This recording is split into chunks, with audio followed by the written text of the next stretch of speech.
En décembre 1948, un homme est retrouvé mort sur une plage d'Australie. Personne ne sait qui il est. Aucun papier, aucun portefeuille, rien. Son corps est allongé avec soin. Ses jambes sont croisées. Ses chaussures sont propres. Il porte un costume sombre bien coupé. Une cravate est nouée avec précision. Rien ne semble déplacé, rien ne semble violent. Il paraît endormi. Des passants l'ont vu la veille au soir. Ils ont cru à un homme fatigué. Ils n'ont pas cherché à le réveiller. Au matin, il ne respire plus. La police arrive rapidement.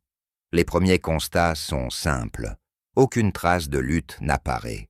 Aucune blessure visible n'est relevée. Les poches sont presque vides. Les étiquettes de ses vêtements ont été retirées. Son portefeuille est absent. Aucun papier d'identité n'est trouvé. Son visage est calme. Ses traits sont réguliers. Il semble âgé d'environ 40 ans. Ses mains sont soignées. Il n'a pas l'apparence d'un vagabond. L'autopsie débute peu après. Les médecins observent un corps en bonne santé. Son cœur est normal. Ses poumons sont intacts. Son estomac contient un repas léger. Des traces de congestion sont notées. La rate est anormalement volumineuse. Le foie présente des signes inhabituels. Les spécialistes évoquent un poison rare. Aucune substance précise n'est identifiée. Les analyses restent négatives. La cause exacte de la mort demeure inconnue. L'homme est photographié. Son image est diffusée dans la presse australienne. Les journaux publient son portrait. Les lecteurs sont invités à le reconnaître. Personne ne se manifeste. Aucun parent ne se présente. Aucun collègue ne l'identifie. Les empreintes digitales sont relevées. Elles ne correspondent à aucun fichier. L'enquête s'enlise déjà. Un détail attire pourtant l'attention. Une poche intérieure semble cousue. Elle contient un petit morceau de papier roulé. Le papier est minuscule. Il a été soigneusement découpé. 2 mots y sont imprimés. Ils sont écrits en caractères typographiques. Ils forment l'expression « Tamam Shud ». Les enquêteurs découvrent que ces mots sont persans. Ils signifient « terminé ». Ils marquent la fin d'un poème ancien. Ce poème appartient au Rubaiyat d'Omar Khayyam. La police cherche l'origine du fragment. Des bibliothèques sont consultées. Des librairies sont visitées. Plusieurs semaines passent. Un homme se présente finalement. Il explique avoir trouvé un livre abandonné dans sa voiture. Le livre est une édition du Rubaiyat.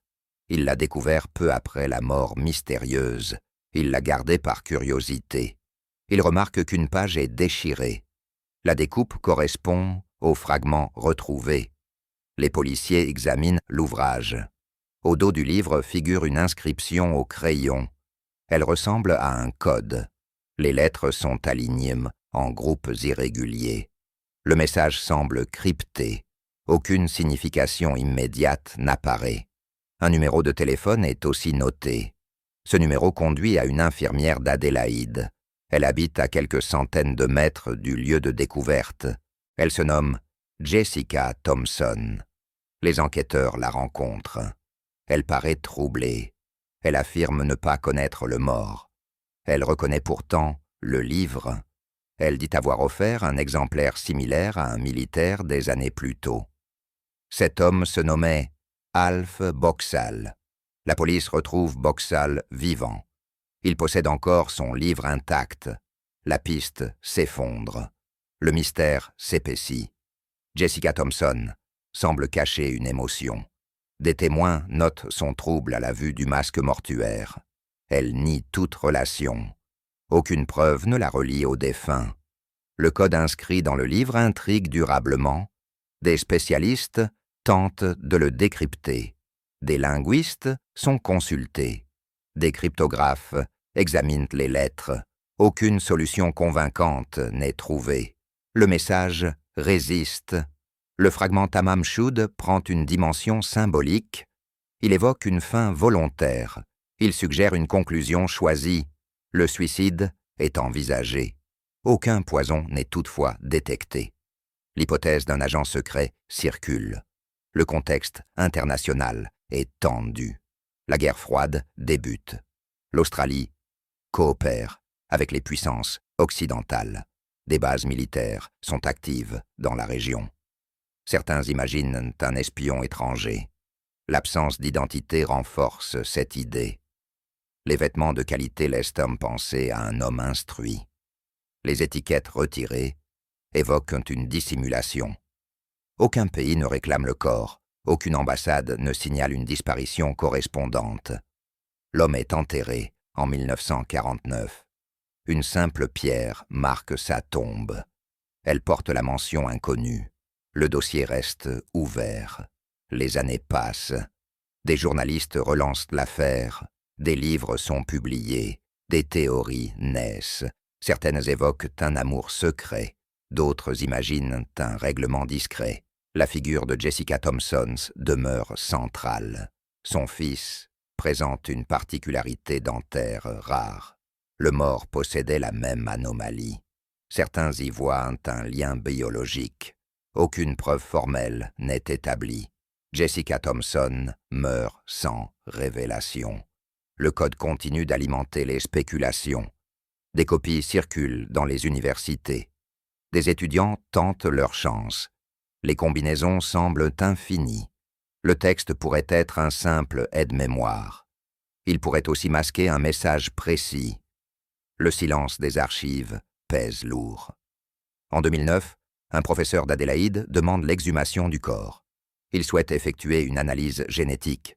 Les autorités hésitent longtemps. La tombe est finalement ouverte en 2021. Les restes sont prélevés avec précaution. L'ADN est extrait. Des comparaisons sont lancées. En 2022, un chercheur affirme avoir identifié l'homme. Il s'agirait de Carl Webb. Il serait un ingénieur né à Melbourne. Des cousins éloignés correspondent génétiquement. L'annonce fait la une des médias. Le mystère semble toucher à sa fin. Pourtant, des zones d'ombre subsistent. Aucun document officiel ne confirme son parcours précis. Aucune trace claire de sa présence à Adélaïde n'est retrouvée. Les circonstances de sa mort demeurent obscures. Le poison supposé n'a jamais été identifié. Le code n'a jamais été résolu. Le lien exact avec Jessica Thompson reste flou. Il représente une fin sans explication. L'homme de Somerton devient une figure persistante. Son visage en noir et blanc hante les archives. Il incarne l'inconnu au cœur d'une société ordonnée. Il rappelle la fragilité des identités. Il montre la limite des enquêtes rationnelles. Chaque indice semble conduire vers un mur. Chaque piste débouche sur le silence. La plage de Somerton existe toujours. Le sable efface les traces chaque nuit. La mer revient avec la même régularité. Les promeneurs ignorent souvent l'histoire. Le vent couvre les souvenirs. L'affaire demeure un dossier singulier en Australie. Elle traverse les générations. Elle nourrit l'imaginaire collectif. Elle reste pourtant fondée sur des faits simples. Un corps à Tess a été découvert. Un message a été trouvé. Une identité a été effacée. Le reste appartient aux hypothèses. Certaines théories paraissent séduisantes. Aucune ne s'impose définitivement. Le dossier illustre la complexité du réel. Il rappelle que des vies peuvent disparaître sans récit. Il montre qu'un homme peut mourir sans témoin.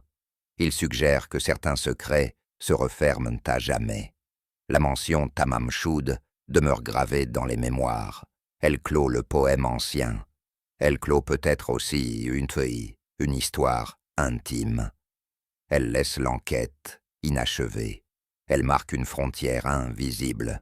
L'homme de Somerton repose désormais sous un nom probable. Son passé reste partiellement obscur. Sa mort demeure inexpliquée. Le mystère persiste malgré la science moderne. Il survit aux expertises. Il résiste aux certitudes. Il rappelle qu'un simple morceau de papier peut troubler des décennies. Il prouve que le silence peut être plus dense que les mots. Il impose une conclusion incomplète. L'histoire s'achève sans résolution claire.